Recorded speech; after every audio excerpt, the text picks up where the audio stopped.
Romain Daubry est avec nous depuis Bourse Direct. Bonjour Romain.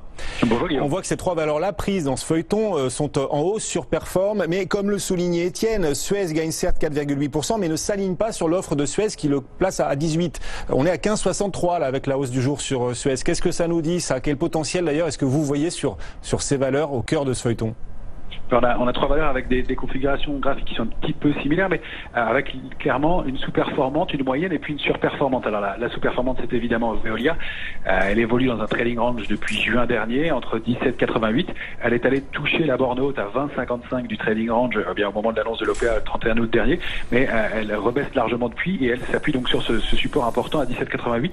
On voit un petit peu d'intérêt sur ce niveau depuis quelques jours, mais pas de rebond fort pour l'instant.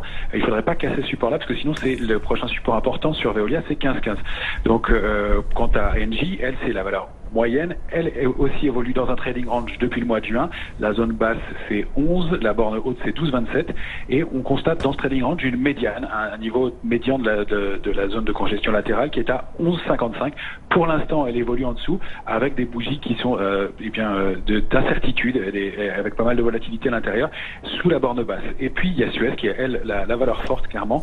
Elle évoluait dans une grande plage de fluctuation latérale, mais depuis 2013 entre 9,24 et 14,62. Au moment de l'annonce, elle a réussi à s'extraire de cette borne de fluctuation latérale et de s'installer au-dessus. Et puis maintenant, c'est au-dessus de 15,32, donc c'est plutôt la valeur la plus forte dans l'immédiat. Romain Daubry, un mot également Romain sur le CAC 40 avant de retrouver Grégory Volokhin bien sûr aux États-Unis dans un instant. Wall Street est en hausse, le CAC du coup a basculé un peu dans le vert là, plus 0,3%, on est à 4846 si on lève le nez. Donc au-delà de ce feuilleton Veolia Suez, la tendance générale de l'indice, son potentiel, comment est-ce que vous le percevez, le voyez pour la suite? C'est intéressant ce qui se passe là sur l'indice parisien, parce qu'il y a beaucoup de phénomènes techniques. Depuis le début de la semaine, on pressentait un petit peu d'intérêt acheteur. La semaine dernière, c'était les vendeurs qui avaient la main, et puis ils mettaient moins en moins de pression.